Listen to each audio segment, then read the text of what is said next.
हम करते हैं खुदा सजदा करें, हम करते हैं खुदा तेरे चरणों में शीश अपना झुकाते हैं खुदा, तेरे चरणों में शीश अपना झुकाते हैं खुदा। सजदा करें हम करते हैं खुदा, सजदा करें हम करते हैं खुदा, तेरे चरणों में शीश अपना झुकाते हैं खुदा, तेरे चरणों में शीश अपना झुकाते हैं खुदा। तू है महान सर्वशक्तिमान यीशु, तू है महान सर्वशक्तिमान, नहीं कोई भी यीशु है तेरे समान। तू है महान सर्वशक्तिमान यीशु, तू है महान सर्वशक्तिमान, नहीं कोई भी यीशु है तेरे समान। सजदा करें हम करते हैं खुदा, सजदा करें हम करते हैं खुदा, तेरे चरणों में शीश अपना झुकाते हैं खुदा, तेरे चरणों में शीश अपना झुकाते हैं खुदा। सजदा करें हम करते हैं खुदा, सजदा करें हम करते हैं खुदा।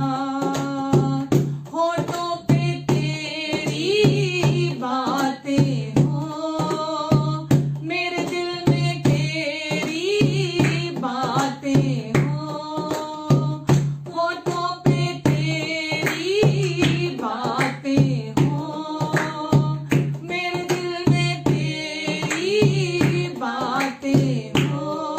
ला ला ला ला ला ला ला ला ला ला ला, लाखों लाखों तुझको सलाम, लाखों लाखों तुझको सलाम।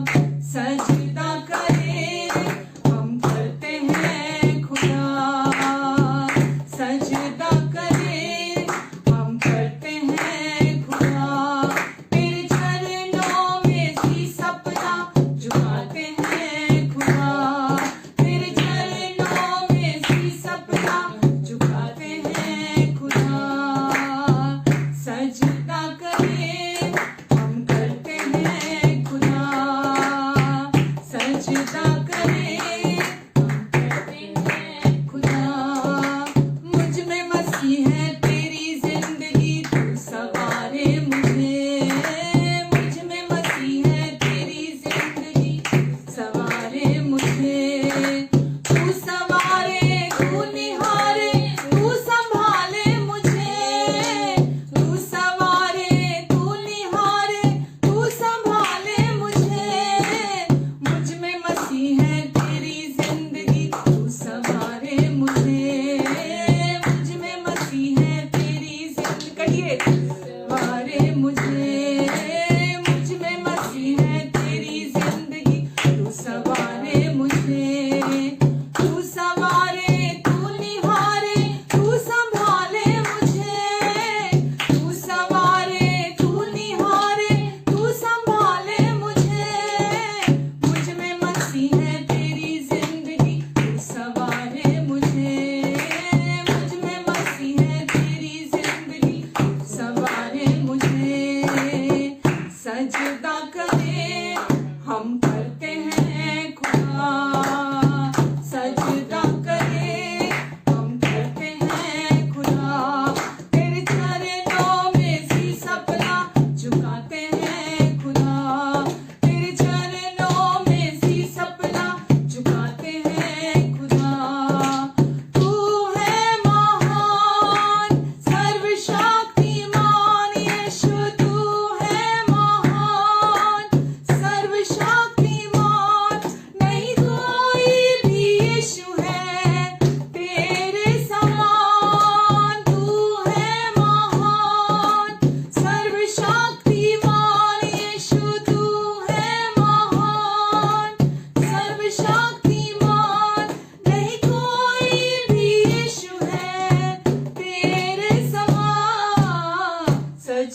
करें हम करते हैं खुदा, सजदा करें हम करते हैं खुदा, तेरे चरणों में शीश अपना झुकाते हैं खुदा, तेरे चरणों में शीश अपना झुकाते हैं खुदा, सजदा करें हम करते हैं खुदा, सजदा करें हम करते हैं खुदा, सजदा करें हम करते हैं खुदा, सजदा करें हम करते हैं खुदा, सजदा करें हम करते हैं खुदा। आमेन, हालेलुया। हालेलुया। हाँ परमेश्वर, आपके सामने हम सजदा करते हैं क्योंकि आप हमारा प्यार हैं और आपके प्यार ने हमें निर्दोष, निष्पाप, निष्कलंक बना दिया है। आज हम आजाद किए गए हैं, आज हम खुशहाल किए गए हैं, आज हम विजय के स्थान पर लाकर खड़े कर दिए गए हैं, आज हमारी जिंदगियां रूपांतरित हो गई हैं क्योंकि परमेश्वर आपकी दया, आपकी करुणा हमारे ऊपर हमेशा के लिए है। अब हम धन्यवाद देते हैं प्रभु यीशु मसीह, सारी महिमा हम आपको देते हैं प्रभु यीशु, क्योंकि ये सब कुछ आपके कारण है। Hallelujah, hallelujah. हालेलुया। तू है खुदा मेरा जिंदा खुदा, तुमने ही मुझको ये जीवन दिया, तू है खुदा मेरा जिंदा खुदा, तूने ही मुझको ये जीवन दिया, मेरी हर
आमेन।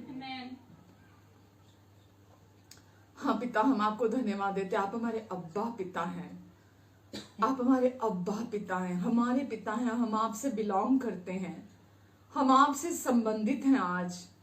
आज हमारा आपके साथ सुंदर रिश्ता है पिता, और आप मेहरबान पिता हैं। आपकी मेहरबानियां हमारी जिंदगी में अनगिनत है, और आपकी दया, आपकी कृपा, आपकी करुणा हमारी जिंदगी में हर दिन बहुतायत को लेकर आती है।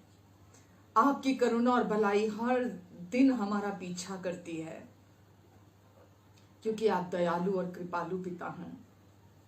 ये जिंदगी आपने बचाई है, पापों से छुड़ाया, हमें धोया, शुद्ध किया यीशु के लहू से, हमें नया बनाया, हमें धर्मी बनाया, हमें सिद्ध ठहराया आपने। मेरी हर सांस प्रभु तेरी है, मेरा सब कुछ तू ही है, और आपकी सब कुछ मैं ही हूं। पिता, हम धन्यवाद देते हैं आपको परमेश्वर, आपके और जो प्यार आप हमसे करते हैं, उस प्यार में कोई खोट नहीं, कोई मिलावट नहीं, कोई मतलब नहीं छिपा, कोई स्वार्थ नहीं छिपा। वो प्यार बिना शर्तों वाला प्यार है, जो हमेशा देता देता देता देता देता है, जो वापसी की कोई उम्मीद नहीं रखता। हम आपके प्यार के लिए सचमुच में सदके जाते हैं। आपके प्यार पर, आपका प्यार बहुमूल्य है, हमारी जिंदगी की धरोहर है, हमारी जिंदगी की विरासत है आपका प्यार परमेश्वर पिता। हम आपके प्यार के लिए आपका शुक्राना करते हैं परमेश्वर पिता। आज के इस फेलोशिप के लिए धन्यवाद, आपने हम सबको फिर से आज इकट्ठा किया। धन्यवाद देते हैं परमेश्वर। हम सब आपसे सीख रहे हैं, हम सब आप में बढ़ रहे हैं, क्योंकि आप हमें बढ़ा रहे हैं पिता। हर सुनने देखने वाले हर एक प्रियजन को आप अपने अनुग्रहकारी हाथों के नीचे बनाकर रखेंगे प्रभु। इनकी अंडरस्टैंडिंग खुल जाए यीशु मसीह के नाम से आज, ताकि प्रभु जो बात सीधे सीधे अपने हृदय से इनके हृदय तक आज आप पहुंचाना चाहते हैं, ये उसे रिसीव करने वाले बने प्रभु, से ग्रहण कर सकें। आप नहीं चाहते हम कानों की खुजली मिटाने वाले वचन सुने, बार बार बार बार बार बार वही जो पुराने वचन हम सुनते आ रहे हैं। दुष्ट उन्हीं से प्रसन्न होता है कि हम वो मिक्सचर वाले, मिलावट वाले वचन सुनते चले जाएं, क्योंकि उसमें उसकी योजना पूरी होती है। आप नहीं चाहते हम कानों की खुजली मिटाने वाले वचन सुने, आप चाहते हैं हम चुनाव करें आपके वचन को सुनने का, चुनाव करें आपके साथ राजी होने के लिए, चुनाव करें आपके साथ सहमत होने के लिए। और आज भी परमेश्वर, जब आप इनके हृदय में बात करने जा रहे हैं, आपके वचन का प्रकाशन इनके भीतर प्रकाशित होगा प्रभु यीशु के नाम से। और प्रभु, इनके जीवन रूपांतरित होंगे, इनके जीवन पूरी रीति से बदल जाएंगे, नए हो जाएंगे। और परमेश्वर, आपकी इच्छा, योजना, उद्देश्य पवित्र आत्मा के द्वारा आपके अनुग्रह से इनके जीवन में पूरी होगी। Amen, amen, amen. Hallelujah, hallelujah.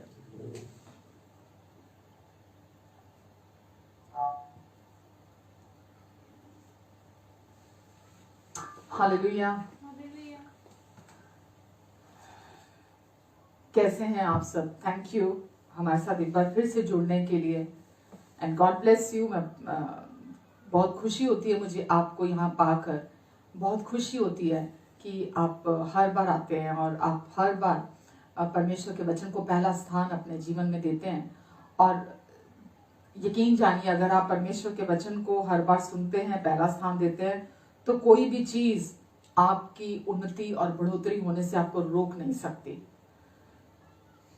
और सचमुच में जो व्यक्ति बढ़ने की इच्छा रखता है, जो व्यक्ति ग्रोथ की इच्छा रखता है, वो अपनी संपूर्णता के साथ परमेश्वर के वचन को रिसीव करता है।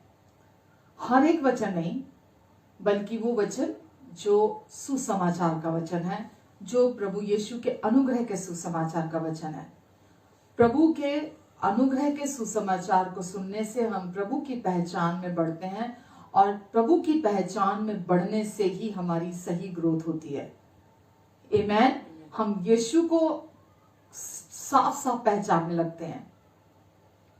एक बार कहीं मैंने पढ़ा था, किसी ने लिखा कि मैं प्रभु से प्रार्थना कर रहा था प्रकाशन के लिए, रेवलेशन के लिए, कि प्रभु मुझे रेवलेशन दीजिए, प्रभु मुझे प्रकाशन दीजिए। तो आगे उन्होंने लिखा कि प्रभु ने आगे से मुझसे कहा कि किस रेवलेशन की बात तू कर रहा है, कौन सा रेवलेशन तुझे दूं मैं ही प्रकाशन हूं, मैं ही रेवलेशन हूं। आमेन। हम जब अधिक से अधिक यीशु की तरफ देखने लगते हैं, यीशु को और स्पष्ट देखने लगते हैं, यीशु ही रेवलेशन है, यीशु ही प्रकाशन है। आमेन। यीशु ही प्रकाशन है और कोई दूसरा प्रकाशन नहीं है उसके अलावा। यीशु खुद प्रकाशन है। और जितना अधिक यीशु आपके अंदर प्रकाशित होते चले जाते हैं, वो ही प्रकाशन आपकी जिंदगी में छुटकारे को लेकर आता है। अद्भुत रीति से आपकी ग्रोथ होती है जब यीशु आपके अंदर प्रकाशित होते हैं। क्योंकि वचन में लिखा ना, मसीह मुझ में महिमा की आशा। तो जब आप वचन सुनते हैं तो क्या पहचान है कि ये वचन मेरे लिए सही वचन है और यही वचन सुनने से मेरी ग्रोथ होगी। क्योंकि आज तो बाढ़ आई हुई है वचन को लेकर, यूट्यूब भरा हुआ है, फेसबुक भरा हुआ है, दूसरे और मीडिया भरे पड़े हैं। कैसे पहचान होती है कि आप जो वचन सुन रहे हैं वो सही वचन है और बिना मिलावट का वचन है, परमेश्वर की सच्चाई, अनुग्रह की सच्चाई का वचन है। और इसी वचन से आपकी उन्नति होगी, ग्रोथ होगी, जब आप उस वचन को सुनते हैं और वचन प्रचार करने वाला व्यक्ति आपको अपनी ओर देखना नहीं सिखाता, वो आपका रोल मॉडल नहीं बनता, या वो आपको खुद आपका सारा फोकस, आपका सारा ध्यान आपके ऊपर, उनके वचन के द्वारा आप पर नहीं चला जाता, या लोगों पर नहीं चला जाता, या आप गिल्ट या अपने अंदर कंडेम नहीं फील करते, आप अपने अंदर शर्मिंदा फील नहीं करते, बल्कि आप और अधिक यीशु को प्रकाशित देखते हैं उस वचन के द्वारा। आपका सारा फोकस, आपका सारा ध्यान जब यीशु पर चला जाता है, जब आप अधिकाधिक यीशु की तरफ देखने लगते हैं, वही वचन सही वचन है, वही वचन आपके जीवन को प्रकाशित करता है, वही वचन आपके जीवन में एक यही प्रकाशन आपको और मुझे चाहिए कि जब हम अधिकाधिक यीशु को देखने लगें, अपनी तरफ, अपनी कमियों की तरफ, गलतियों की तरफ, घटियों की तरफ, अपने जीवन की तरफ फोकस ना करें, लोगों की तरफ फोकस हमारा खत्म हो जाए कि लोग क्या करते हैं, लोगों ने क्या किया, पास्ट में क्या हुआ, आज की चिंता, कल की, सब तरफ से हमारा जब ध्यान हट जाता है, हमारा ध्यान यीशु की तरफ आ जाता है, यीशु की तरफ हम देखने लगते हैं। और हमारे अंदर जब हम यीशु की तरफ देखने लगते हैं तो जैसा वचन कहता है कि अपने विश्वास के कर्ता और विश्वास के सिद्ध करने वाले यीशु की ओर ताकते रहो। तो हम हर समय यीशु की ओर, दिन रात हम यीशु की तरफ ताकना शुरू कर देते हैं। और जब हम यीशु की तरफ ताकना शुरू करते हैं, हमारे अंदर पीस आ जाता है, हम अंदर से रेस्ट में आ जाते हैं। और जब हम पीस में और रेस्ट में आते हैं तो परमेश्वर का आत्मा हमारे अंदर काम करता है। आमेन, हालेलुया। तो आप समझ रहे हैं कि आपको कौन सा वचन सुनने की जरूरत है। आपको कैसे पता चलेगा कि ये जो वचन मैंने आज सुना है, ये वचन मेरे जीवन में सच्ची आजादी को लेकर आएगा और मेरी सचमुच में ग्रोथ होगी। क्योंकि हम अपनी ग्रोथ आप नहीं कर सकते, आप अपने एफर्ट्स के द्वारा अपनी बढ़ोतरी नहीं कर सकते। यीशु ने बोला, मेरे बिना तुम कुछ नहीं कर सकते। जो डाली मुझ में बनी रहती है वो बहुत फलती है। तो जब आप केवल यीशु के वचन में बने रहते हैं, जो यीशु वचन, अनुग्रह का वचन जो कहता है, तो आपकी ग्रोथ नेचुरली होती है। आपको उसके लिए कोई एफर्ट नहीं करना पड़ता, आपको उसके लिए कोई मेहनत नहीं करनी पड़ती, आपको किसी चीज पर बाहरी तौर पर निर्भर नहीं होना पड़ता अपनी संपन्नता के लिए, ग्रोथ के लिए, सफलता के लिए। आमेन। यीशु ही सच्ची सफलता है। आपके पास क्या है वो सफलता नहीं होती है, आपके पास कौन है वो सफलता है आपकी जिंदगी की। आपके पास कौन है वो संपन्नता, सच्ची संपन्नता हमारे जीवन की। आमेन, हालेलुया। तो आज वचन में चलते हैं। जैसा कि हम संसार में देखते हैं चारों तरफ तकरीबन हर व्यक्ति खुशी ढूंढ रहा है, हर व्यक्ति शांति ढूंढ रहा है, हर व्यक्ति चैन ढूंढ रहा है। और जब हम देखते हैं सच्चाई ये है, और इसके साथ ये भी सच्चाई है कि हर व्यक्ति दुखी है, हर व्यक्ति बेचैन है। चाहे वो धनी व्यक्ति है तो वो भी दुखी है, वो भी बेचैन है।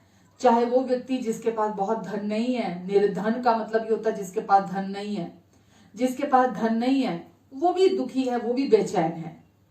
तो धनी व्यक्ति दुखी है, किस वजह से दुखी है? उसके पास धन तो बहुत है, लेकिन उसको दुख इस बात का, मतलब वो हमेशा बेचैन रहता है कि कहीं मेरा धन छिन ना जाए, मेरा धन खो ना जाए, मेरा धन चोरी ना हो जाए, मेरा धन खत्म ना हो जाए। या दूसरों के साथ तुलना करने में वो अपनी सारी खुशी, अपनी सारी शांति, अपना सारा चैन खो देता है। क्योंकि जब आप इस होड़ में लग जाते हैं कि मुझे धनी होना है, तो फिर इसकी कोई सीमा नहीं है। फिर आप जैसे जैसे बढ़ते जाते हैं आपको अपने आगे कोई और व्यक्ति दिखाई देता है, फिर आपकी होड़ लग जाती है मुझे उसको क्रॉस करना है, उसको बीट करना है मुझे। फिर आप वहां पहुंचते तो आपको लगता नहीं मुझे तो अब इसको बीट करना है। तो ये होड़ में लगे रहता वो व्यक्ति, धनी व्यक्ति लगा रहता है, और कभी भी अपने जीवन में चैन और शांति में नहीं रहता, और धन के खो जाने के डर में रातों को नींद नहीं आती है, रातों को सो नहीं पाते हैं। तो इन दोनों के पीछे दोनों परेशान हैं, धनी भी परेशान है, निर्धन भी परेशान है, दोनों परेशान है। तो इसके पीछे वजह क्या है, इसके पीछे कारण क्या है? और यदि आज जब मैं आपसे आज बात कर रही हूं, तो यदि आप सचमुच में थक चुके हैं, परेशान हो चुके हैं, तो परमेश्वर आज आपको इस कुचक्र से, जो धन का कुचक्र है, जो धन की गुलामी है, इससे आज आपको सचमुच में आजादी और छुटकारा परमेश्वर आज दिलाना चाहते हैं। परमेश्वर नहीं चाहते कि आप इस कुचक्र में फंसे रहें और अपने जीवन को आप यूं ही गवा दें, यूं ही खत्म कर दें। सिर्फ धनी होने के लिए मेहनत करते रहें, या धन की चिंता करते रहें, या धन के खो जाने के डर में जिंदा रहें। तो परमेश्वर चाहते हैं आपका आज मार्गदर्शन करना, और परमेश्वर आपको बताना चाहते हैं कि अपने वचन के द्वारा आपके भीतर परमेश्वर काम शुरू करना चाहते हैं। जब तक आप कॉपरेट नहीं करते, जब तक आप खुद पर निर्भर होना, खुद पर भरोसा रखना, खुद की मेहनत को, कर्मों को, कोशिशों को अपना आधार मानना अस्वीकार नहीं करते, जब तक आप और परमेश्वर के साथ राजी नहीं होते, परमेश्वर तब तक आपके अंदर काम शुरू नहीं कर सकते। और परमेश्वर चाहते हैं कि आज आप परमेश्वर के वचन को सुने, उस वचन के द्वारा परमेश्वर आपका मार्गदर्शन करेंगे। क्योंकि जब हमें उपाय नहीं मालूम, जब हमें हल नहीं पता किसी चीज का, तो फिर हम जो पता है हम वही करने लग जाते हैं। तो परमेश्वर ने हमारे लिए उपाय रखा है, हमारे लिए हल, सोल्यूशन पहले से रखा है, और परमेश्वर ने पहले ही यीशु के क्रूस पर पूरा हुए कार्य के द्वारा हमें वो विजय दिला दी है, जो हमें इस धरती पर, इस संसार में रहते हुए जिसकी आवश्यकता है। और परमेश्वर चाहते हैं कि हम उस जीवन के मार्ग को, परमेश्वर के ने जो रखा है कि एक नया मार्ग जो है हमारे लिए, हम उस मार्ग में, जो विजय का मार्ग है, हम उसमें आनंद के साथ चले, जिसमें परमेश्वर हमें लीड करना चाहते हैं, जिसमें परमेश्वर हमारी अगुवाई करना चाहते हैं। जब आप इस संसार के अनुसार चलना चाहते हैं, तो आपको अपने ओन पर चलना पड़ता है, अपने कर्मों से, अपनी मेहनत से, अपनी कोशिशों से, अपनी समझ से, अपने ज्ञान से।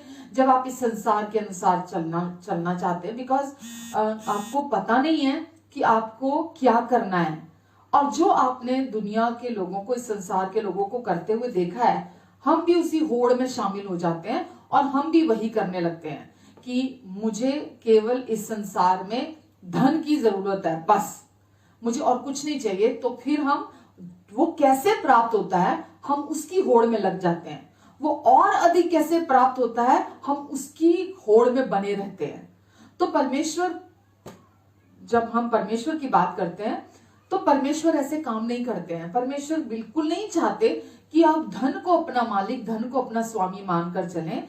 परमेश्वर चाहते हैं कि हम परमेश्वर को अपने जीवन का आधार बनाकर चलें, और परमेश्वर ही हैं जो हमारे जीवन में धन की आशीष को लेकर आते हैं। और जो धन संसार देता है हमें, संसार में प्राप्त होता है हमें हमारे कोशिशों से, जहां तक मैंने देखा है लोगों में, वो धन भी घमंड का कारण बहुत लोगों की जिंदगी में बनता है। वो धन बहुत लोगों की जिंदगी में उन्हें अंधा कर देता है। वो धन उन्हें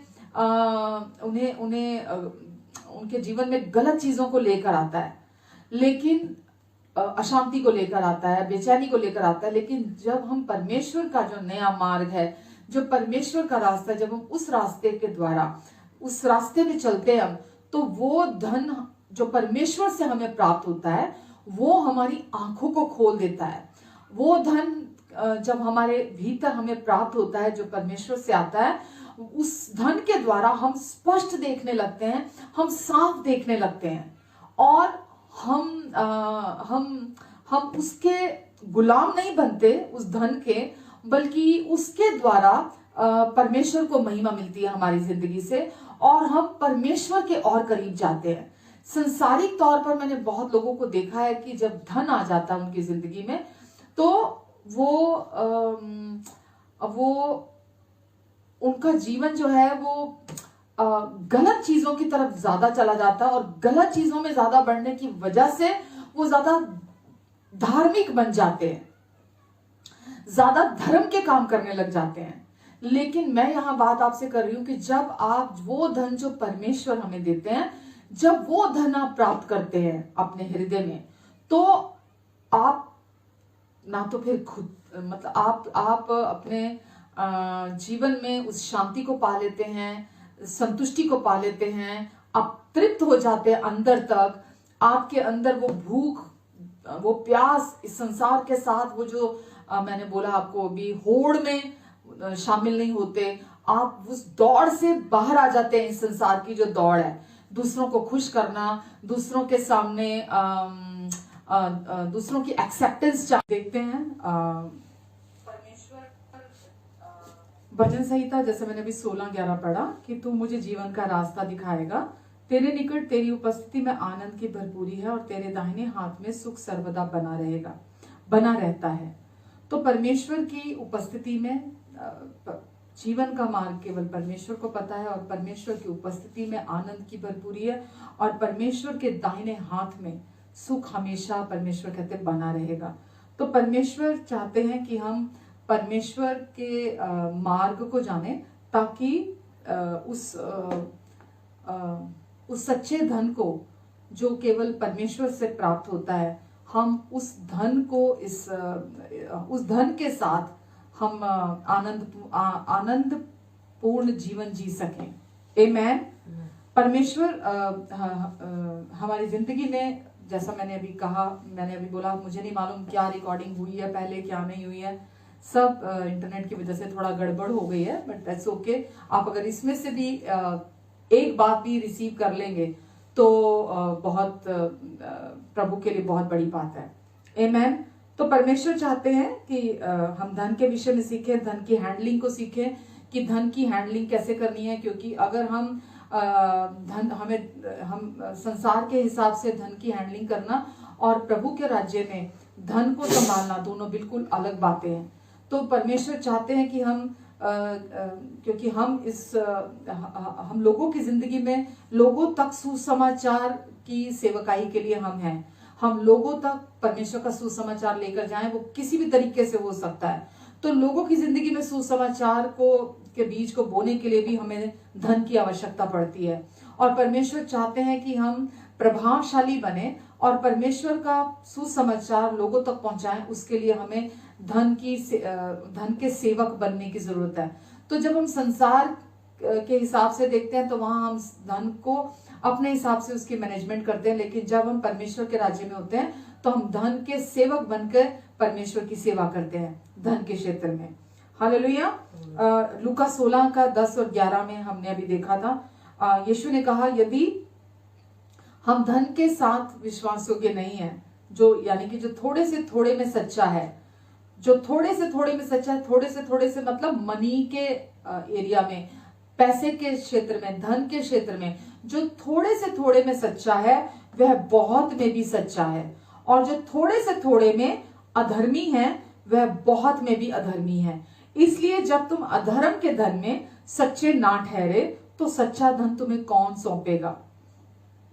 तो प्रभु यीशु यहां कह रहे हैं अगर आप धन के क्षेत्र में विश्वास योग्य नहीं है, भरोसे लायक नहीं है, जिसको प्रभु यीशु सबसे थोड़ा और सबसे छोटी बात बोल रहे हैं, अगर आप उसमें विश्वास योग्य नहीं है तो फिर परमेश्वर आपको सच्चा धन कैसे सौंपेंगे, परमेश्वर आपके ऊपर उससे लेकर कैसे भरोसा रखेंगे।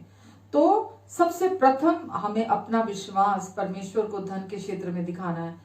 अगर हम चाहते हैं कि परमेश्वर हम पर बड़ी चीजों के लिए विश्वास करें, बड़ी चीजों के लिए भरोसा करें हम पर, तो सबसे पहले हमें सबसे छोटी और सबसे थोड़ी जो है, जिसको यीशु कह रहे सबसे थोड़े से थोड़ा, सबसे छोटे से छोटा जो धन का क्षेत्र है, जो धन का एरिया है, जो पैसे का एरिया है, जो मनी का एरिया है, हम उस पर पहले उसके प्रति पहले विश्वास योग्य बने, ताकि परमेश्वर हमें अपनी आर्थिक सेवाएं हमें सौंप सके, एक अच्छे भंडारी की तरह अपना भंडारीपन हमें सौंप सके। और जो थोड़े में विश्वास योग्य है, परमेश्वर कहते हैं उसे ही भंडारीपन सौंपा जाएगा। तो अगर आप विश्वास योग्य हैं, जहां परमेश्वर आपको बोलते हैं कि आपको धन के क्षेत्र में कहां सेवा देनी है, कहां क्या सेवा करनी है, अगर आप परमेश्वर के साथ राजी होते हैं और आप परमेश्वर की सेवा करते हैं धन के उस फाइनेंशियल एरिया में, तो परमेश्वर आपको भंडारीपन सौंपते हैं। तो अगर आप भंडारीपन चाहते हैं तो सबसे पहले आपको परमेश्वर के वचन के मुताबिक सबसे छोटी बात को सीखने की जरूरत है। मसीह होने के नाते आपको सबसे पहले इसी क्षेत्र में सीखना है। बाकी दूसरे जो एरियाज हैं हमारी लाइफ के, हम उन एरियाज के लिए परमेश्वर को बाध्य नहीं कर सकते कि आप परमेश्वर मेरे लिए ये करो, परमेश्वर आप मेरे लिए ये करो, परमेश्वर मेरी ये प्रार्थना है, परमेश्वर मेरी ये प्रार्थना है। और जब प्रार्थनाएं ना सुनी जाए तो आप फिर अपने कर्मों में, अपने कोशिशों में, अपने एफर्ट्स में आप उन सब चीजों में चले जाते हैं। तो वचन में लिखा है मत्ती 12:25 में कि उसने उनके मन की बात जानकर उनसे कहा, जिस किसी राज्य में फूट होती है वह उजड़ जाता है, और कोई नगर या घराना जिसमें फूट होती है बना नहीं रहेगा। तो प्रभु यीशु ने यहाँ कहा, यहाँ ये वो क्या कहना चाह रहे हैं कि जब आप धन के क्षेत्र में परमेश्वर पे विश्वास नहीं करते तो आप खुद के खिलाफ विभाजित घर खड़ा कर लेते हैं, आप अपने ही घर में फूट डाल देते हैं। जब आप परमेश्वर के ऊपर धन को लेकर विश्वास नहीं करते हैं, भरोसा नहीं करते हैं, तो जो घर विभाजित हो जाता है, जिस घर में फूट डल जाती है, वो बना नहीं रहता है। वो घर जो है, क्या लिखा है यहाँ, उजड़ जाता है जिस घर में फूट होती है। तो आप यहाँ इस बात को समझिए कि धन हमारे जीवन में एक औजार होना चाहिए, ना कि धन हमारा मालिक होना चाहिए। तो परमेश्वर चाहते हैं कि धन एक औजार की तरह आप इस्तेमाल करें और धन को अपना मालिक ना बनाएं। आप धन के बारे में ना सोचते रहे हर समय आपके दिमाग में धन और कैसे पालूं और कैसे कमा लूं, आपके दिमाग में वो नहीं होना चाहिए। आमेन। और जब आपकी सोच ऐसी होगी तो आप परमेश्वर को अपने जीवन के हर एरिया का, हर आशीष का सोर्स बनाकर चलेंगे, जिसमें आर्थिक ब्लेसिंग भी आती है, फाइनेंशियल ब्लेसिंग भी आती है।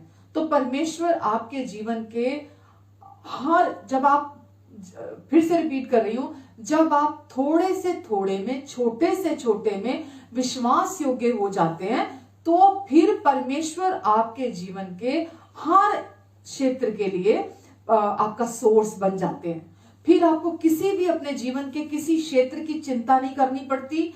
आपको जीवन के किसी भी क्षेत्र के लिए आपको बेचैन नहीं होना पड़ता, आपको घबराना नहीं पड़ता, व्याकुल नहीं होते, क्योंकि आपने वो जो पहला थोड़े से थोड़ा छोटे से छोटा था उसको पार कर लिया और अब परमेश्वर आपके लिए बड़े बड़ी चीजों के लिए विश्वास कर सकते हैं।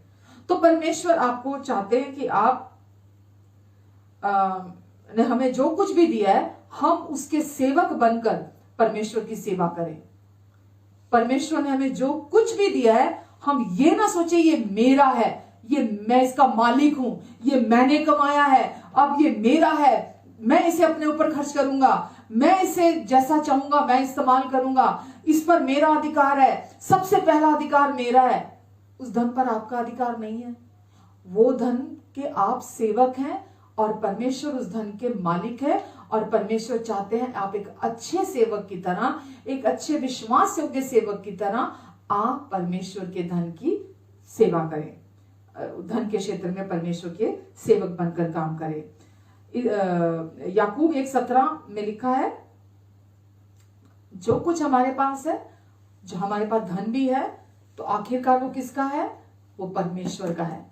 जो कुछ भी हमारे पास है वो सब परमेश्वर का है, क्योंकि हर एक अच्छा वरदान और हर एक उत्तम दान ऊपर ही से है और ज्योतियों के पिता की ओर से मिलता है, जिसमें ना तो कोई परिवर्तन हो सकता है और ना अदल बदल के कारण उस पर छाया पड़ती है। तो जब परमेश्वर आपको कोई अच्छा गिफ्ट देते हैं या परमेश्वर आपको कोई वरदान देते हैं, तो वचन कहता है वो परमेश्वर अपने खुशी से आपको देते हैं, आनंद के साथ आपको देते हैं। और लिखा है कि उसमें कोई परिवर्तन नहीं हो सकता। कोई मनुष्य, जब परमेश्वर फैसला कर लेते हैं आपके जीवन में बढ़ोतरी करने के लिए, तो कोई भी उसमें परिवर्तन नहीं हो सकता और ना अदल बदल के कारण उस पर छाया पड़ती है। कोई भी चीज उसे रोक नहीं सकती है। तो धन और सच्ची संपन्नता हमारे जीवन में परमेश्वर की ओर से उनके अनुग्रह पर विश्वास करने के द्वारा गिफ्ट के तौर पर हम ग्रहण करते हैं। धन की और सच्ची संपन्नता जो केवल परमेश्वर से मिलती है, वो परमेश्वर के अनुग्रह से उनके पूरा हुए कार्य के पर विश्वास करने के द्वारा गिफ्ट के तौर पर मिलती है। धन की आशीष, संपन्नता, शांति, खुशी, या कह लीजिए आनंद, और आपके पारिवारिक शांति, आपके शादी में शांति, ये सारी चीजें परमेश्वर की ओर से गिफ्ट है। ये परमेश्वर की ओर से गिफ्ट है हमारी जिंदगी में। इसके लिए हमें पागल होकर दुनिया में फिरने की जरूरत नहीं है।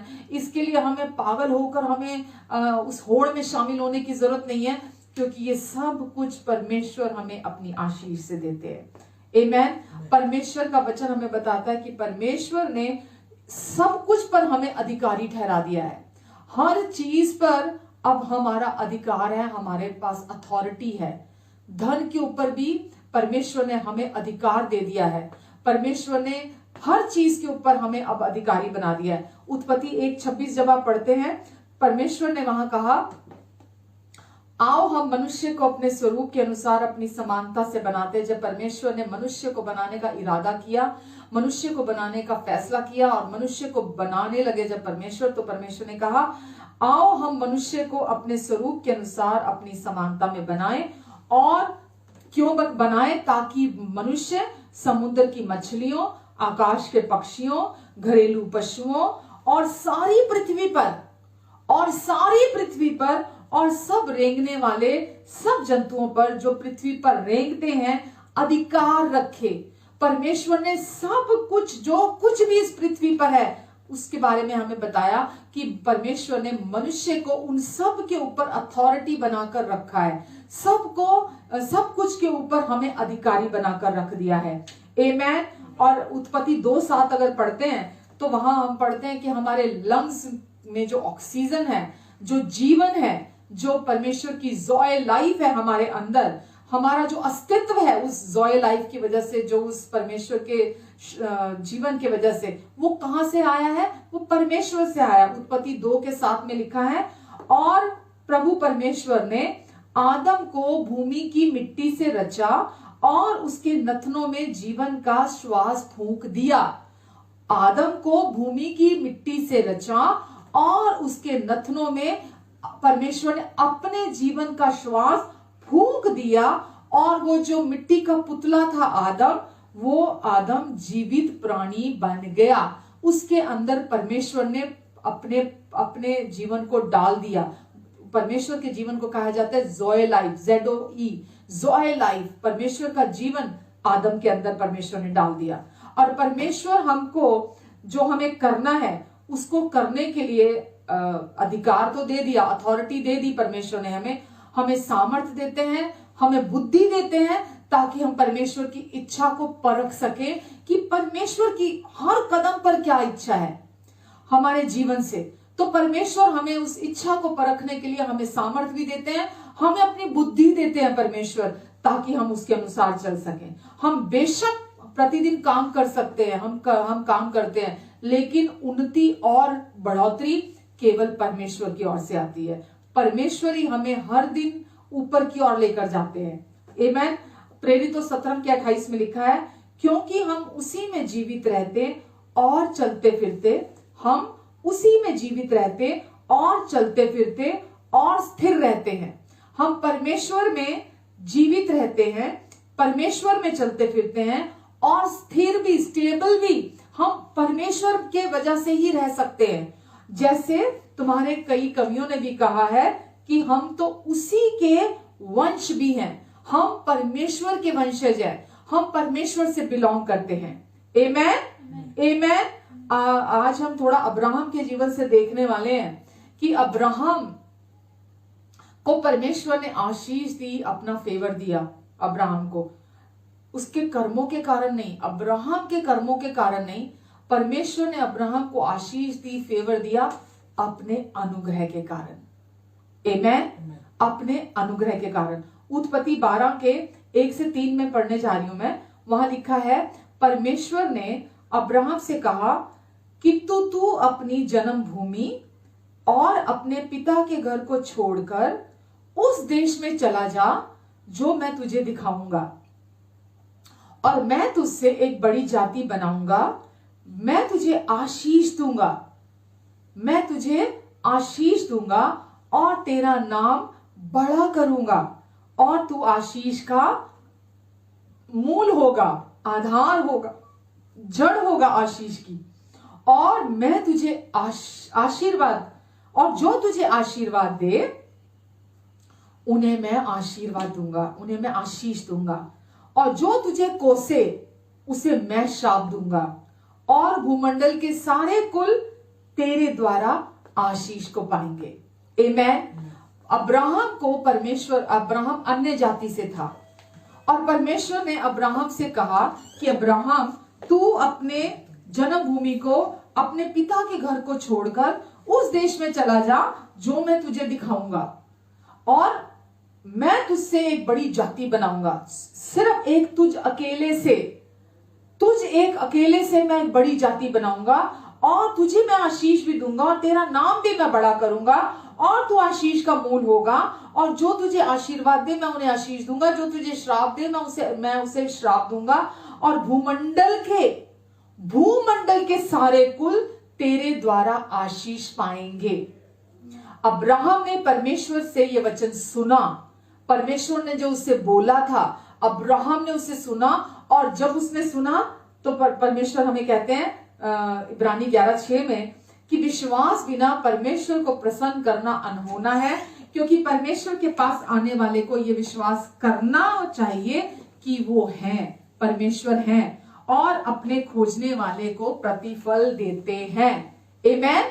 तो परमेश्वर का वचन हमें बताता है कि अब्राहम ने परमेश्वर पर विश्वास किया। जब परमेश्वर ने उसे बोला कि तू अपने जन्मभूमि को छोड़कर, अपने पिता के वो जगह को छोड़कर तू वहां से बाहर निकला, और गलातियों 3:6 में हमने देखा, विश्वास ही से अब्राहम, इब्रानियों 11:8 में लिखा है, विश्वास ही से अब्राहम जब बुलाया गया तो परमेश्वर की आज्ञा मानकर, जब परमेश्वर ने उसे बोला तू आ जा, तू अपने जन्मभूमि को छोड़कर तू बाहर आ जा, परमेश्वर ने जब उसे बुलाया तो लिखा है विश्वास ही से अब्राहम जब बुलाया गया तो आज्ञा मानकर ऐसी जगह निकल गया जिसे मिरास में लेने वाला था, और ये नहीं जानता था कि मैं किधर जाता हूं, तो भी निकल गया। आमेन। कि मैं किधर जाता हूं, वो तो भी निकल गया। अब्राहम ने परमेश्वर की बोली हुई बात पर विश्वास किया, परमेश्वर पर भरोसा किया उसने, और वो लिखा है कि वो परमेश्वर ने उसे बोला उठ और निकल जा, और उसने परमेश्वर की आवाज को सुनकर जैसा परमेश्वर ने कहा था, ये नहीं सोचा कि वहां पहुंचकर क्या इसके नतीजे होंगे, मैं वहां जाऊंगा, ये तो मेरी अपनी भूमि है, ये तो मेरी अपनी जगह है, मैं पूरी तरह से यहां से माइग्रेट होकर उधर जाऊंगा, पता नहीं आगे जाके कैसा कैसा होगा, मेरे पास रोटी होगी कि नहीं होगी, मेरा जीवन कैसा होगा। उसने कुछ नहीं सोचा। जो परमेश्वर ने उसे कहा था, बिना विश्वास परमेश्वर को प्रसन्न करना अनहोना है, और जो जितने उस पर विश्वास करते हैं वो उन्हें प्रतिफल देता है। आमेन। और वचन में लिखा है अब्राहम ने परमेश्वर पर विश्वास किया, गलातियों 3:6 में लिखा है, और ये उसके लिए धार्मिकता गिना गया। अब्राहम ने परमेश्वर पर विश्वास किया और ये उसके लिए धार्मिकता गिना गया। आमेन। और अब्राहम ने जब परमेश्वर पर विश्वास किया और ये उसके लिए धार्मिकता गिना गया। और नीति वचन 10:6 कहता है कि विश्वास करने के द्वारा अब्राहम धर्मी ठहरा। अब्राहम कर्मों से धर्मी नहीं ठहरा, अब्राहम ने परमेश्वर की कही हुई बात पर विश्वास किया और वो विश्वास करने के द्वारा धर्मी ठहरा। और नीति वचन 10:6 कहता है धर्मी पर बहुत आशीषें रहती हैं, धर्मी पर बहुत आशीषें रहती हैं होती हैं। तो अब्राहम क्योंकि विश्वास करने के द्वारा धर्मी ठहरा, इसीलिए वो आशीषों के नीचे आकर खड़ा हो गया, वो हमेशा के लिए आशीषों के नीचे आ गया। और एक जगह पे अब्राहम को परमेश्वर ने उत्पत्ति 15:1 में कहा, अब्राहम तू मत डर, अब्राहम तू मत डर, तेरी ढाल और तेरा अत्यंत बड़ा प्रतिफल मैं हूं। अब्राहम तू मत डर। जब अब्राहम वहां से निकलकर भी आ गया तो परमेश्वर ने उससे आगे आकर कहा, अब्राहम अब तू मुझ पर विश्वास तूने किया है, तूने मुझ पर भरोसा किया है, अब तू धर्मी है, मेरी धार्मिकता मैंने तुझे दी है, और अब तू मत डर, मैं तेरी ढाल हूं और मैं तेरा अत्यंत बड़ा प्रतिफल हूं। आमेन। परमेश्वर पर विश्वास करने वालों को परमेश्वर प्रतिफल देते हैं। जो परमेश्वर पर विश्वास करते हैं, जो थोड़े से थोड़े में, छोटे से छोटे में परमेश्वर पर विश्वास करते हैं, जो विश्वास योग्य बने रहते हैं, परमेश्वर उन्हें प्रतिफल देते हैं। वो क्या प्राप्त करते हैं? परमेश्वर की ओर से ब्लेसिंग को प्राप्त करते हैं। इस संसार के अनुसार मैं आपको प्रिय बोलना चाहती हूं, जो आप अपने एफर्ट से, जो आप इस संसार में प्राप्त करते हैं, परमेश्वर आपको उस परमेश्वर की आशीष और उनका फेवर आपको, आप जो सोच नहीं सकते, आपकी सोच और समझ से बढ़कर, मांगने और प्रार्थना से अधिक, उस सामर्थ्य के द्वारा जो आपके अंदर है, परमेश्वर आपको अपनी आशीष और फेवर देना चाहते हैं। आमेन। और वो देते हैं। हालेलुया। तो परमेश्वर ही है जो हमारी आशीषों का जरिया है। परमेश्वर ने एक जगह कहा और यीशु ने भी कहा कि मैं जो हूं सो हूं, मेरा नाम है। तो वो महान मैं हूं, परमेश्वर का नाम क्या है? मैं हूं। मैं हूं, मैं था नहीं, मैं कल होऊंगा नहीं। आज भी वो मैं हूं है, जब कल आएगा तो भी परमेश्वर कहते मैं हूं, परसों जब आएगा तो भी कहते परमेश्वर मैं हूं। तो वो महान मैं हूं परमेश्वर हमारे जीवन में सारी आशीषों का सोर्स है, हमारे जीवन का जरिया है। इसीलिए वो आपको और मुझसे कहते हैं तू मत डर, मैं तेरी ढाल हूं और मैं तेरा अत्यंत बड़ा प्रतिफल हूं। तेरा प्रतिफल यहां इस संसार के हिसाब से तू प्राप्त मत, तू उसके पीछे मत जा। जो इस संसार के पैटर्न से, जो इस संसार के तरीके से प्राप्त होता है, उसको मत देख तू, वो बहुत थोड़ा है। क्योंकि जब धन आता है तो उसके साथ साथ संसार का धन आता है, तो उसके साथ और बहुत सारी दूसरी चीजें आती हैं नकारात्मक। पर जब मैं तुझे आशीष दूंगा, मेरी आशीष, मेरा फेवर तेरी जिंदगी को सुकून देंगे।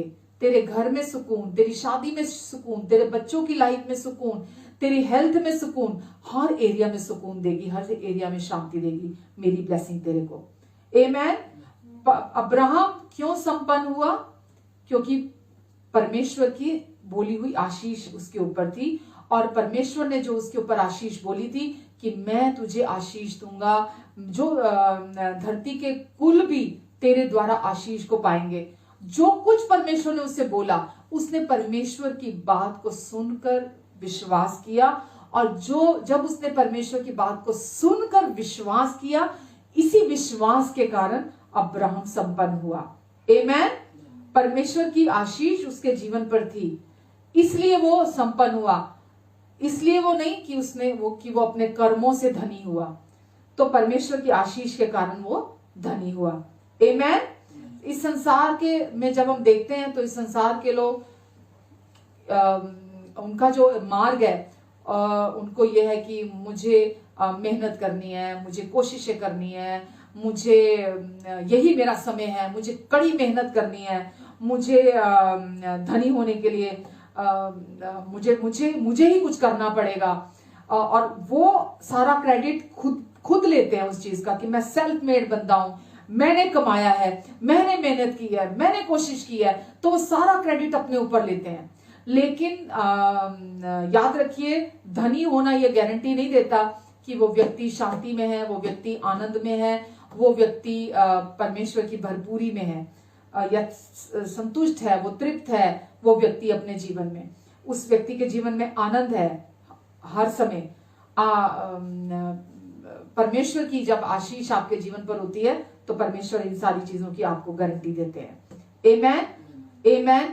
परमेश्वर ने प्रॉमिस किया था अब्राहम को कि मैं तुझे आशीष दूंगा, धरती के कुल तेरे द्वारा आशीष पाएंगे, मैं तेरे नाम को बड़ा करूंगा, मैं तेरे नाम को बढ़ाऊंगा, मैं तुझे बढ़ाऊंगा। तो परमेश्वर ने उन प्रतिज्ञाओं को, उन प्रोमिसेस को अब्राहम के ऊपर बोला, और जब परमेश्वर ने अपने प्रोमिसेस को अब्राहम के ऊपर बोला, अब्राहम ने विश्वास किया, और इसी विश्वास ने अब्राहम को संपन्न बनाया, अब्राहम को धनी बनाया। आमेन। वैसे ही आज ही कैसे हमारे जीवन में अप्लाई होता है, बिल्कुल जैसे अब्राहम ने परमेश्वर पर विश्वास किया, परमेश्वर के प्रोमिसेस, जो परमेश्वर ने प्रतिज्ञाएं अपने वायदों को उस पर बोला था, उसने विश्वास किया। ऐसे ही परमेश्वर का वचन आज के इस प्रेजेंट दौर के लिए परमेश्वर कहते हैं कि जो कोई भी यीशु पर विश्वास करेगा वो नाश नहीं होगा, वरन अपितु अनंत जीवन को पाएगा। परमेश्वर ने अपना पुत्र इस जगत में भेजा ताकि जो कोई उस पर विश्वास करे वो नाश ना हो, अपितु अनंत जीवन को पाए।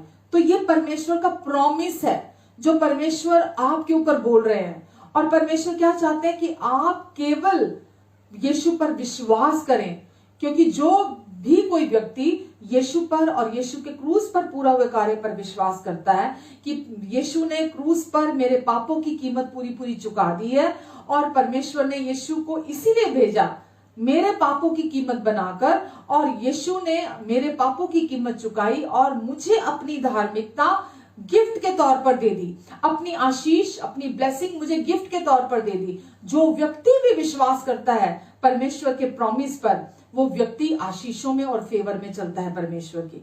तो आज के समय पर आप किसी भी धर्म से हो सकते हैं, हिंदू, मुस्लिम, सिख, ईसाई, बौद्ध, जैन, या कोई भी हो सकते हैं। आप इस विश्व के, इस भूमंडल के किसी भी कोने से आप हो सकते हैं। परमेश्वर का ये वादा है कि भूमंडल के इस पूरे भूमंडल के लोगों को मैं तेरे द्वारा आशीष दूंगा। परमेश्वर का प्रॉमिस आज आपके लिए भी है कि मैं तेरे नाम को बड़ा करूंगा, मैं तेरे नाम को महान करूंगा। परमेश्वर कहते हैं मैं तुझे आशीर्वाद दूंगा। परमेश्वर कहते हैं जो तुझे आशीष देगा मैं उसे आशीष दूंगा, जो तुझे श्राप देगा मैं उसे श्राप दूंगा। परमेश्वर कहते हैं मैं तुझे बढ़ाऊंगा। ये प्रॉमिसेस परमेश्वर आप पर बोल रहे हैं, क्योंकि परमेश्वर का वचन हम सब के लिए है, इस धरती के हर व्यक्ति के लिए है। और जो कोई भी परमेश्वर के इस प्रॉमिस पर विश्वास करता है, और आज के समय के लिए सबसे बड़ा परमेश्वर का प्रॉमिस है प्रभु यीशु मसीह, जो प्रतिज्ञा किया हुआ परमेश्वर का प्रॉमिस था, जो उत्पत्ति में परमेश्वर ने बोला था कि अब स्त्री का वंश उत्पन्न होगा और वो शैतान को नाश करेगा, शैतान के कामों को नाश करेगा। और परमेश्वर ने अपने उस वायदे को पूरा किया, पापों की कीमत चुकाई, श्रापों को हमारे जीवन से खत्म किया। वचन में लिखा है कि यीशु मसीह क्रूस पर श्रापित हुए ताकि हम यीशु में आशीषित हो जाएं। तो परमेश्वर ने हमारे लिए यीशु के क्रूस पर पूरा हुए कार्य के द्वारा हमें आशीषित बना दिया है। और जो व्यक्ति भी, जैसे अब्राहम ने परमेश्वर की बोली हुई प्रतिज्ञाओं पर, बोले हुए प्रोमिसेस पर केवल विश्वास किया, और वो विश्वास के वजह से वो धनी हुआ, संपन्न हुआ। उस विश्वास की वजह से परमेश्वर की आशीष उसके ऊपर ठहर गई, उस विश्वास की वजह से उसके ऊपर परमेश्वर का फेवर ठहर गया, और परमेश्वर की आशीषों में और फेवर में वो लगातार चला अब्राहम, और उससे अपने जीवन में कभी किसी चीज की कमी नहीं हुई।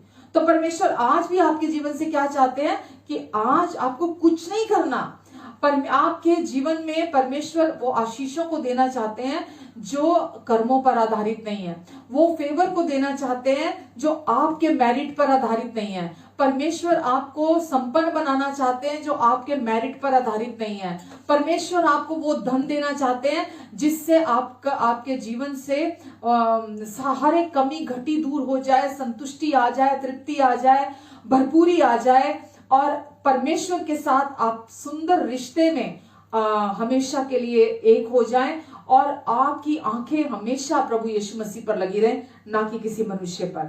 आमेन, हालेलुया।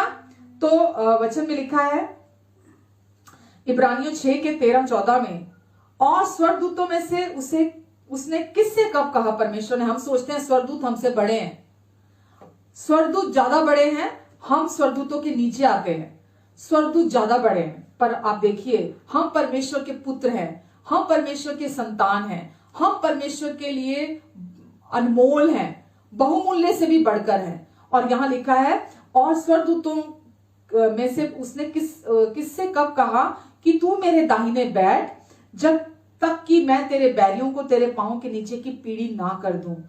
क्या वे सब सेवा टहल करने वाली आत्माएं नहीं है जो उद्धार पाने वालों के लिए सेवा करने के लिए भेजी जाती हैं। तो परमेश्वर,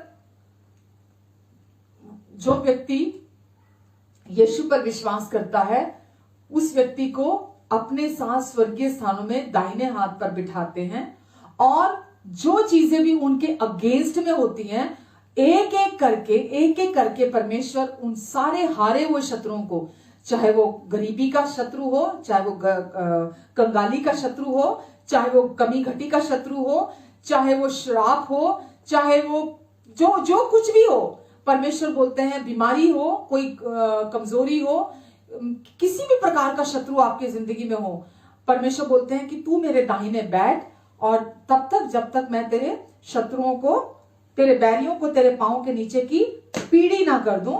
और लिखा है, उद्धार पाने वालों की सेवा के लिए परमेश्वर हमारे लिए अपने स्वर्गदूतों को रखते हैं।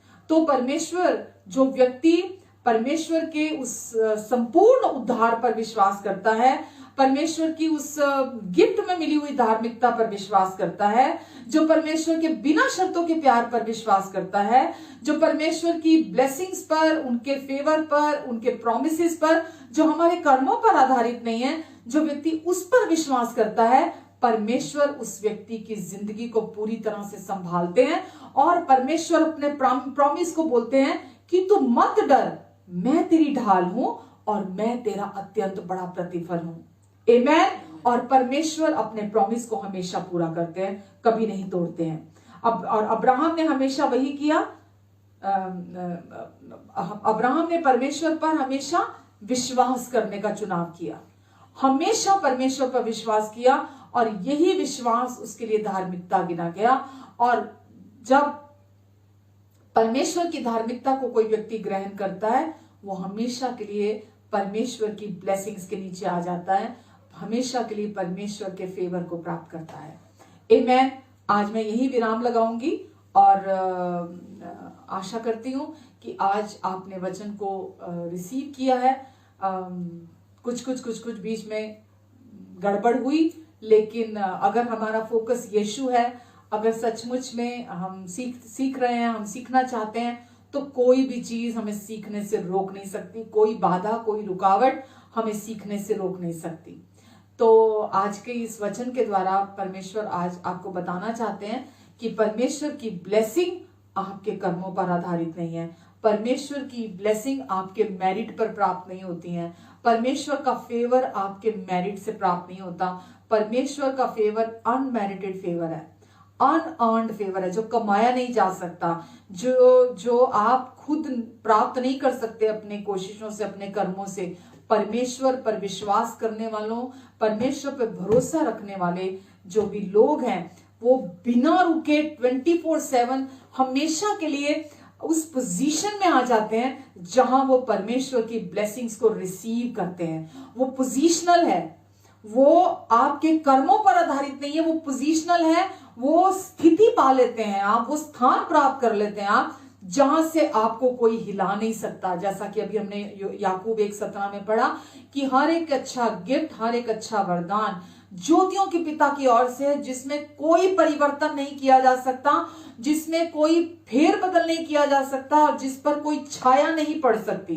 तो वो पोजीशनल आपको परमेश्वर ने अपनी धार्मिकता दी है कि आप पहले जो पापी थे, अब आप पापी नहीं रहे।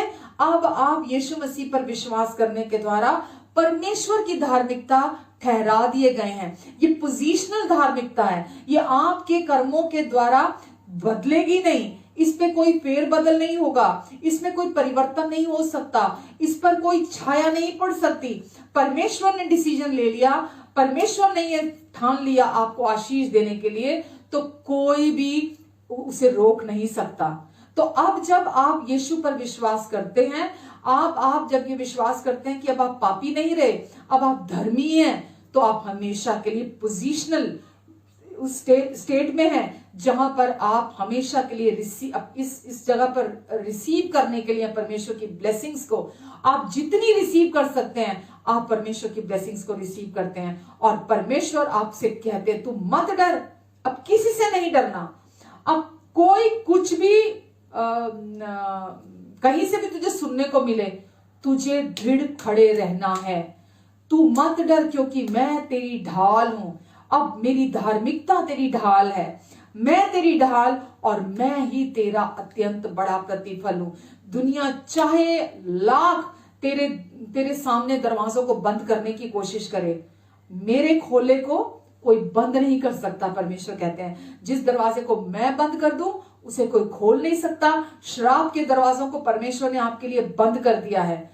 परमेश्वर कहते हैं, जिस दरवाजे को मैंने बंद कर दिया उसे कोई खोल नहीं सकता। और आशीषों के दरवाजे को स्वर्ग आपके सर ऊपर हमेशा के लिए 24/7 खुल गया है। स्वर्ग का दरवाजा आपके लिए खुल गया है, परमेश्वर ने खोल दिया है। वो यीशु के मेरिट पर खुला है, यीशु के द्वारा खुला है।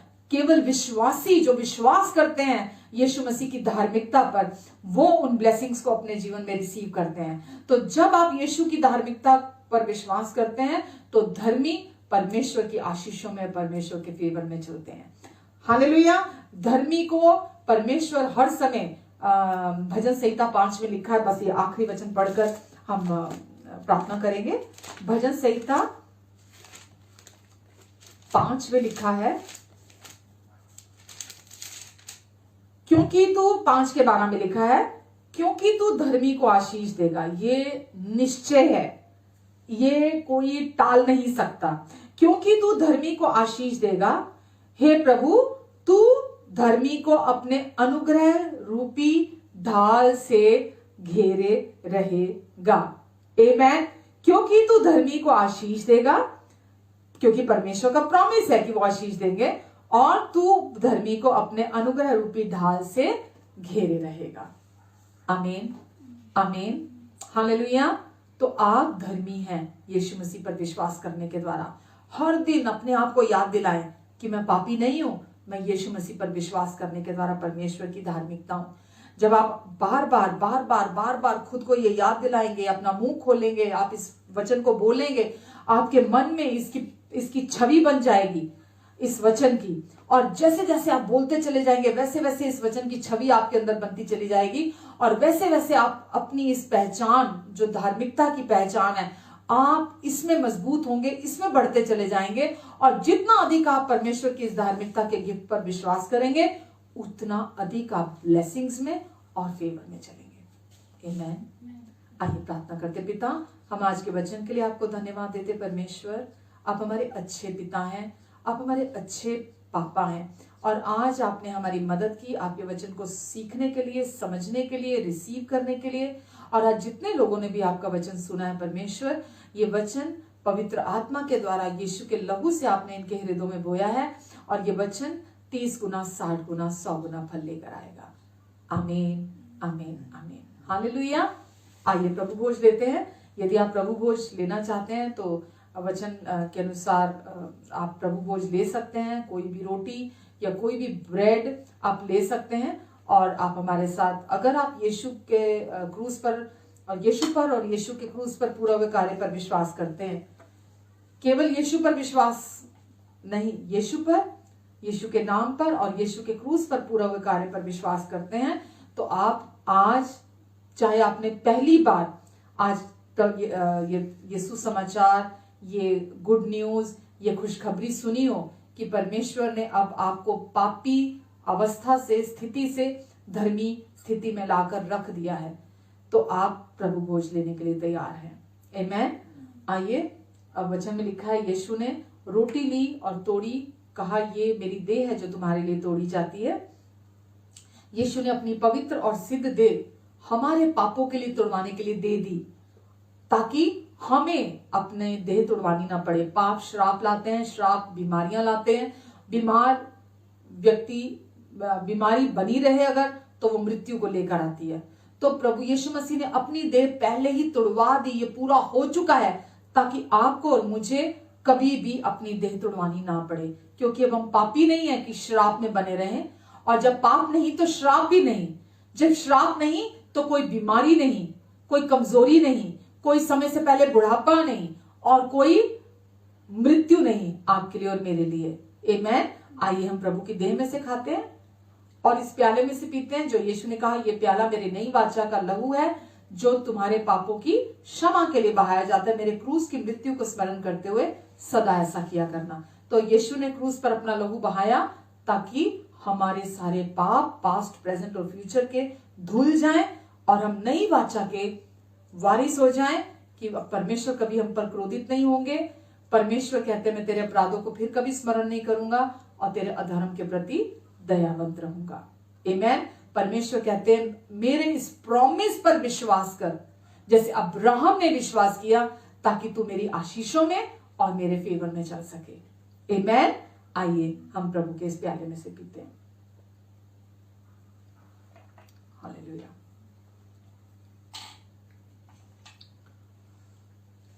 हालेलुया।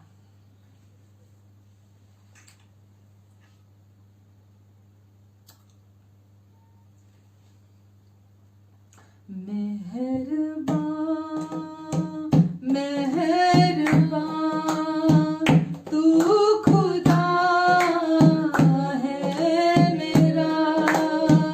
मेहरबान, मेहरबान तू खुदा है मेरा।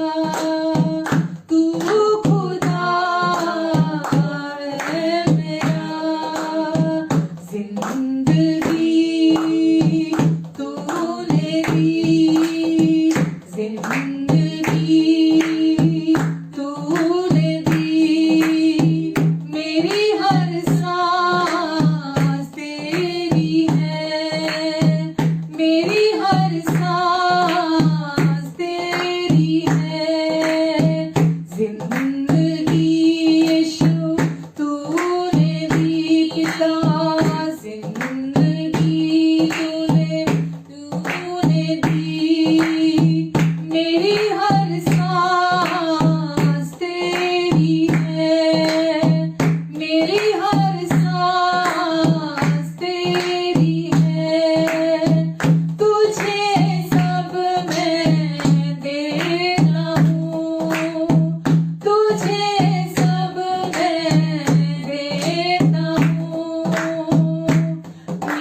हाँ पिता, आप कभी धोखा नहीं देंगे क्योंकि आप सच्चे और विश्वास योग्य हैं।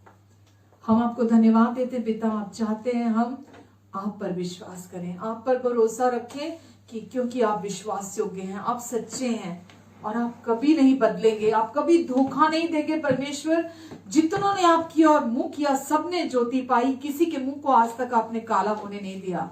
जो कोई आप पर विश्वास करता है वो कभी किसी रीति से लज्जित नहीं होता, ये आपका वायदा है प्रभु। परमेश्वर, आज की इस मीटिंग के लिए आपको धन्यवाद देते परमेश्वर। पिता, आप चाहते हैं ये अपने भीतर शांति में आ जाएं, अपने भीतर रेस्ट में आ जाएं। और प्रभु, मैं आपकी शांति को इन सब के ऊपर बोलती हूँ। आप कहते हैं तू मत डर और ना तेरा मन व्याकुल हो, मैं तुझे शांति दिए जाता हूँ, मेरी शांति तुझे दिए जाता हूँ, जैसी ये संसार देता है वैसी नहीं। हाँ प्रभु, आप कहते तू मत डर और ना तेरा मन व्याकुल हो। आपकी समझ से परे की शांति प्रभु इन सब के भीतर, इनके दिलों में बहुतायत से वास करने पाए। इनकी हर जरूरत के लिए आप कहते हैं मेरा अनुग्रह तेरे लिए काफी है। हर बात में, हर समय, सब कुछ के लिए, भलाई करने के लिए भी आप कहते हैं मेरा अनुग्रह तेरे लिए काफी है। आप कहते हैं मैंने पृथ्वी की सब बातों पर तुझे अधिकार दिया है। एक अधिकारी की तरह तू जिंदगी को जी। तू इस पृथ्वी पर, पृथ्वी के सब बातों पर तू अधिकारी है और मैंने तुझे आशीष दी है। मैंने अपना श्वास तुझ में फूका है, मैंने अपनी जान तुझ में डाली है। तू मेरा है, तू मेरी है, मैं तेरी ढाल और मैं तेरा अत्यंत बड़ा प्रतिफल हूं, इसलिए तू मत डर। परमेश्वर, आप हमारा प्रतिफल है, धन हमारा प्रतिफल नहीं है, ये संसार की मटीरियलिस्टिक चीजें हमारा बड़ा प्रतिफल नहीं है, बड़ी मिनिस्ट्री हमारा बड़ा प्रतिफल नहीं है, कोई भी बड़ी अचीवमेंट इस संसार के हिसाब से हमारा बड़ा प्रतिफल नहीं है। आप हमारी ढाल हैं, आप हमारा अत्यंत बड़ा प्रतिफल है। प्रभु, हर एक देखने सुनने वाले हर प्रियजन को प्रभु आपके अनुग्रहकारी हाथों के नीचे देती हूँ। सब पर आप अपना अनुग्रहकारी हाथ बनाकर रखेंगे, सबको आप अपनी आशीषों के नीचे बनाकर रखेंगे। इन सब के आने जाने पर आप अपनी आशीष को देंगे। आपने इन्हें सर बनाया, पूछ नहीं, ऊपर रखा, नीचे नहीं। ये आशीषित है, घर के अंदर भी, घर के बाहर भी। आपने इन्हें उधार लेने वाली जाति से उधार देने वाली जाति में शामिल कर दिया है। प्रभु, आप अपने अनुग्रह के उस धन से जो मसीह यीशु में है, आप इनकी हर जरूरत को पूरा करेंगे। अपनी महिमा के उस धन से आप इनकी हर आवश्यकता को पूरा करेंगे। इन्हें कभी कोई घटी नहीं होगी यीशु, क्योंकि आप इनके प्रभु हैं। प्रभु, आप इनकी मदद करेंगे, सहायता करेंगे और आप इन्हें गाइड करेंगे, लीड करेंगे, क्योंकि अब ये जान गए हैं कि धन इनका स्वामी नहीं है, धन केवल एक औजार है। आप इनके स्वामी हैं और आप जब हमारे स्वामी हैं तो कोई कमी घटी हमें कभी नहीं होगी। हमारे पास हर समय सब कुछ, हर बात में भलाई करने के लिए वे हमेशा बहुतायत रहेगी। प्रभु, आपकी महिमा इनके द्वारा प्रकट हो, आपकी रोशनी इनके द्वारा चमके, आपका प्रेम इनके द्वारा महके, आपका जीवन इनके द्वारा दिखाई दे, आपका उद्देश्य इनमें पूरा हो, आपके अनुग्रहकारी वचन इनके मुंह से शहद की तरह दूसरों के कानों तक पहुंचे। आपका सुसमाचार प्रभु ये दूसरे लोगों तक पहुंचाएं, अपने जीवन को सुसमाचार के लिए बीज के तौर पर बोने के लिए हमेशा तैयार रहें। पिता, आप इनकी मदद करेंगे और सहायता करेंगे। दुष्ट के हर झूठ और धोखेबाजी से, हर लोभ और लालच की स्पिरिट से आप इनकी रक्षा रखवाली करेंगे। आप संभालेंगे इन्हें परमेश्वर। धन्यवाद देती पिता मैं आपको। अपने पंखों की आड़ के नीचे, परों के नीचे, अपने लहू के नीचे आप इन्हें हमेशा कवर करके रखेंगे प्रभु यीशु के नाम से। आमीन, आमीन, आमीन। God bless you all. फिर से क्षमा चाहते हैं, आज इंटरनेट की थोड़ी प्रॉब्लम हुई। आगे से कोशिश करेंगे कि हो सकता है अगर कोई तरीका हुआ हम रिकॉर्डेड डाल सके मैसेजेस, तो रिकॉर्डेड डालने की कोशिश करेंगे ताकि आपको किसी तरह से कोई परेशानी ना हो। प्रभु आप सबको बहुत आशीष दे। इस वचन को लाइक करें, शेयर करें, दूसरों के साथ बांटें और दूसरों के साथ इसे वैसे भी शेयर करें। अपने परिवार के दूसरे लोगों के साथ इस वचन को शेयर करें और अपने जीवन को परमेश्वर के धन के अनुसार संपन्न बनाएं। अपना ध्यान रखें, अपने प्रियजनों का ध्यान रखें बहुत सारा, और अगली बार के मिलने तक प्रभु आपके साथ है। प्रभु का अनुग्रह और शांति आपके जीवन में मल्टीप्लाई होता है। आमीन।